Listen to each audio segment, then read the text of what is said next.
ये दौर था 1965 का। पाकिस्तान से सटे हुए गुजरात में अचानक पाकिस्तानी आर्मी की एंट्री होती है। इन पाकिस्तानी फौजों ने अंदर घुसते ही कच्छ के रण को बारूद के ढेर में तब्दील कर दिया था। इन पाकिस्तानी फौजों ने एक साथ इतने गोले बरसाए कि इनकी गूंज कहीं दूर रेगिस्तान के धोरों में भी विचलित करने वाली थी। आखिर ये क्या हो रहा था? तो चलते हैं इतिहास के पन्नों में। 1962 में हम चाइना से हार गए थे। 62 के बाद हम संभल ही रहे थे कि पाकिस्तान की तरफ से ताबड़तोड़ तबाही अब भयानक साबित हो रही थी। भारतीय फौजों को संभलने से पहले ही पाकिस्तान ने ताबड़तोड़ वार शुरू कर दिया था। असल में इनकी जड़ थी वो 1947 का बंटवारा। इस बंटवारे में पाकिस्तान अपने आप को ठगा सा महसूस कर रहा था। दूसरी ओर पाकिस्तान की मदद कर रहा था अमेरिका। आधुनिक हथियार देकर अमेरिका लगातार पाकिस्तान को उकसा रहा था। मगर पाकिस्तान ये क्यों भूल गया था कि असली ताकत तो सैनिकों के मनोबल में होती है, ना कि मशीनों में। और एक ऐसी ही घटना का आगाज होता है 1965 में। 1962 की जंग में जैसे ही हम चाइना से हारे थे, पाकिस्तान का मनोबल अब 7वें आसमान पर था। और इसी मनोबल को बरकरार रखा था चीन और अमेरिका ने।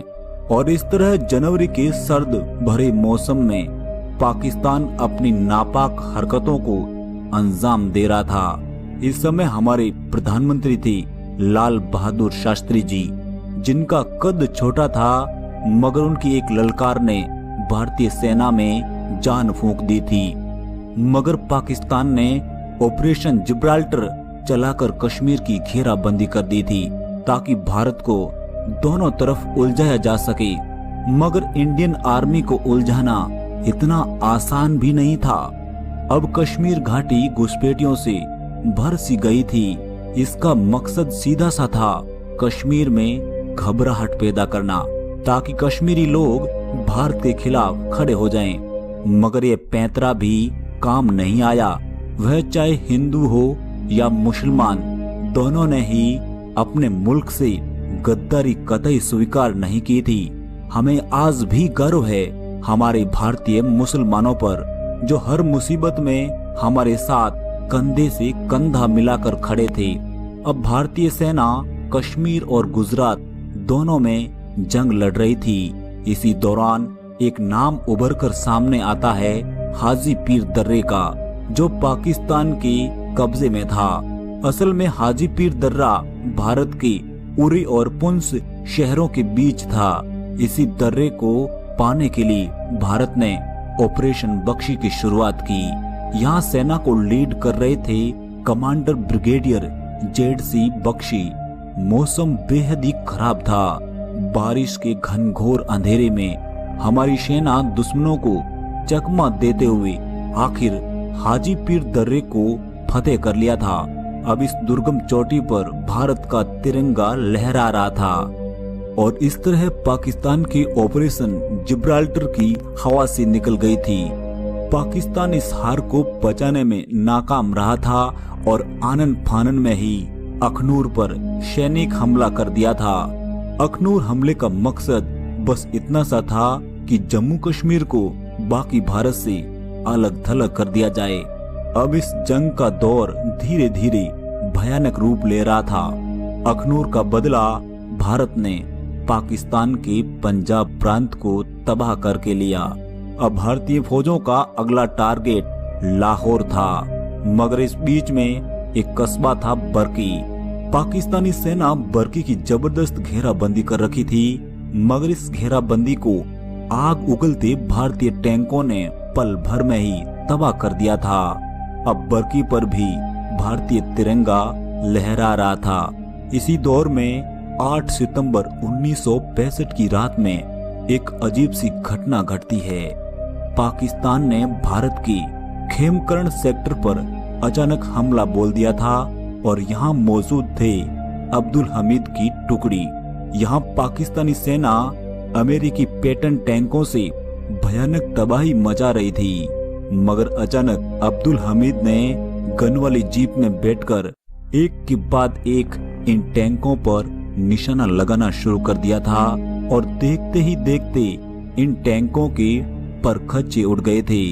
अब्दुल हमीद ने भारतीय सेना में जान फूंक दी थी और देखते ही देखते खेमकरण सेक्टर को पाकिस्तानी टैंकों की कब्रगाह बना दिया था।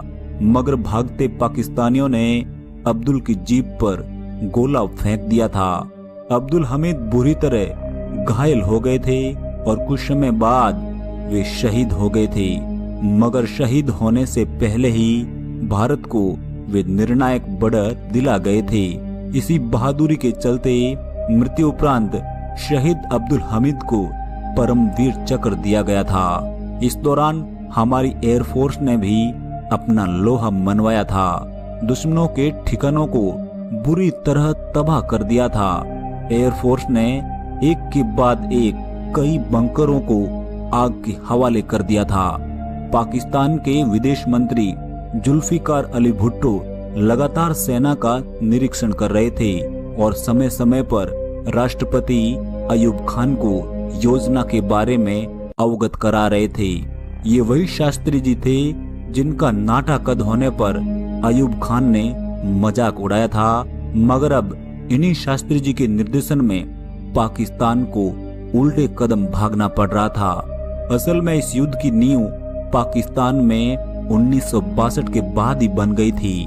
पाकिस्तान ये मानने लगा था कि भारत चीन से हारने के बाद बेहद टूट सा गया है और इसी आस में पाकिस्तान ने भारत पर युद्ध थोप दिया था, जो पाकिस्तान की बड़ी भूल साबित हुई थी और अब पाकिस्तान की सेना पूरी तरह टूट सी गई थी। मगर ऊपरी आदेशों से वह मजबूर थी। अब उन्हें लग गया था कि भारत को हराना मुश्किल ही नहीं नामुमकिन है। इस दौरान पाकिस्तान की वो बर्बरता भी सामने आई जिसके लिए वो जाना जाता है।